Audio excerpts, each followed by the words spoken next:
Hello everybody and welcome to the Magma Studios channel. Today we're taking a look at the ATRT set from 2013. This is a set based off the Clone Wars, especially the episodes placed on Umbara in the Clone Wars.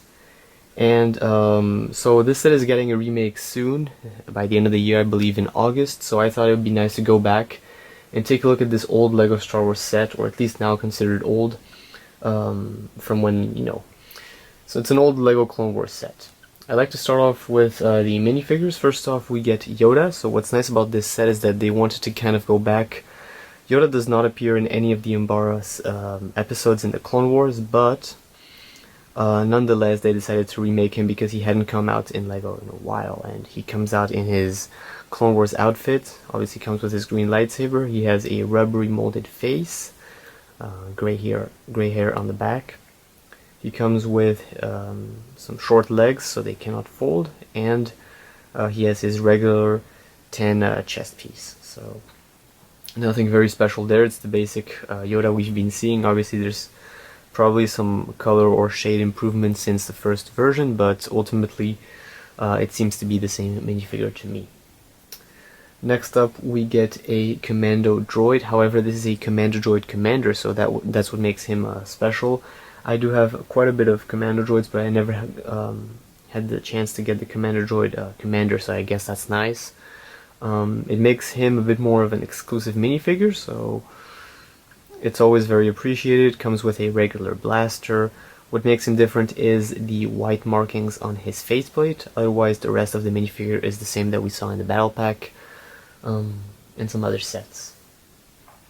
Lastly, we also get a 501st Clone Trooper, which is, or used to be the main drive at the time. This is the Clone Wars version.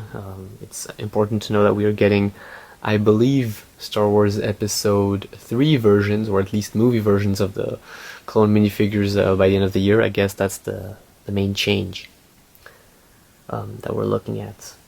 So he comes with his helmet, a regular blaster, blue arms, the regular clone torso with the 501st marking, and obviously a little bit of, actually the same back print for all clones, and he comes with his regular clone face. So a pretty plain minifigure nowadays, but at the time it was a very exciting minifigure. I'm always very happy to get more of the 501st Clone Troopers, so here I do think it's always nice to get some more.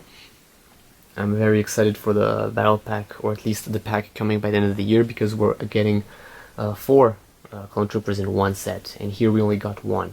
So this was the cheapest way to get a 501st Clone Trooper, and they only added 1 in each of the Umbara sets. So very kind of a hard exclusive minifigure to get. I want to start off with the Sniper Battle Droid. So he is a, it's a version of a Droideka, but Sniper. We do see him not in the Umbara series, but in another, I'm not sure the planet name of the series, but he does appear in a series that was in the same season of the Clone Wars. And basically it's a Droideka, but, or a Destroy Droid, but in a Sniper mode. So he does have these legs. I do want to note that there's a color issue. I wasn't able to find the light gray leg pieces, so I used these like white tooth pieces. I just replaced the color from light gray to white, so I hope that's okay with you guys. Wasn't able to find the right color on these, so unfortunately. But he is, it's kind of an unstable build. It looks good. I mean, you're definitely capturing the look that we saw in the series, but it's a very unstable figurine, I guess, or little build. It doesn't fold up and roll as some of the Droidekas somehow could, because, you know, obviously it has this huge cannon coming outside.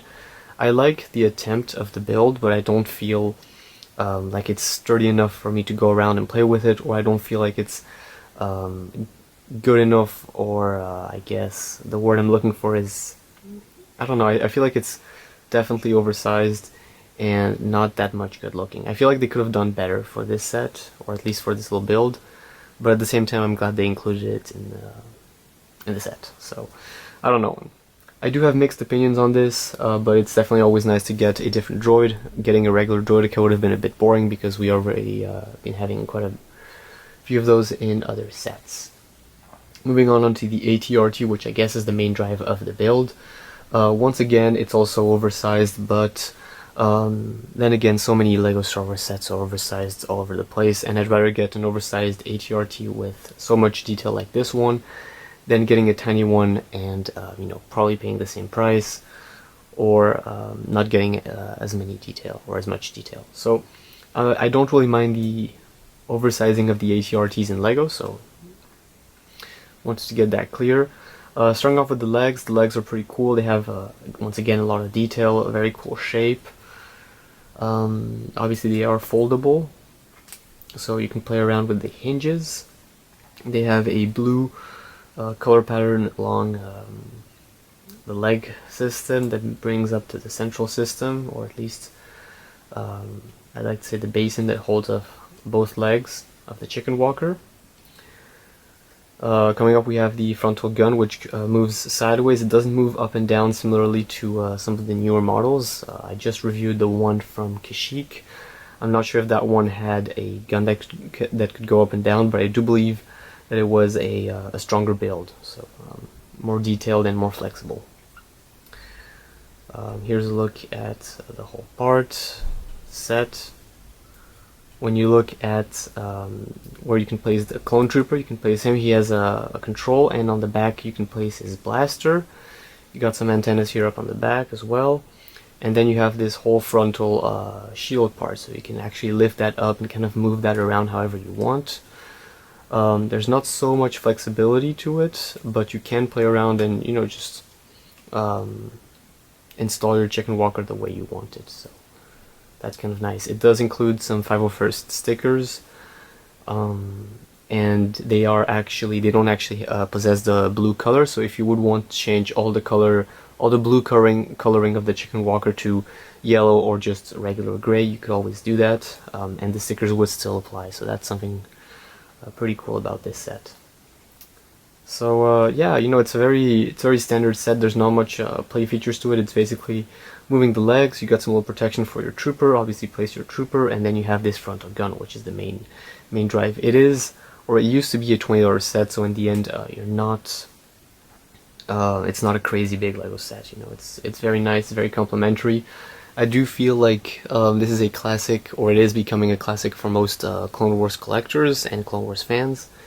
And it's definitely nice to have it. So for those of you who weren't able to get this at the time, it's not a very expensive set. You can definitely get it on Bricklink or eBay, but if you might want to just hold off a couple months and probably get the new version, because it does seem pretty promising. And the new version replaces the Sniper Droid with a 501st speeder bike, so I guess that's also pretty cool.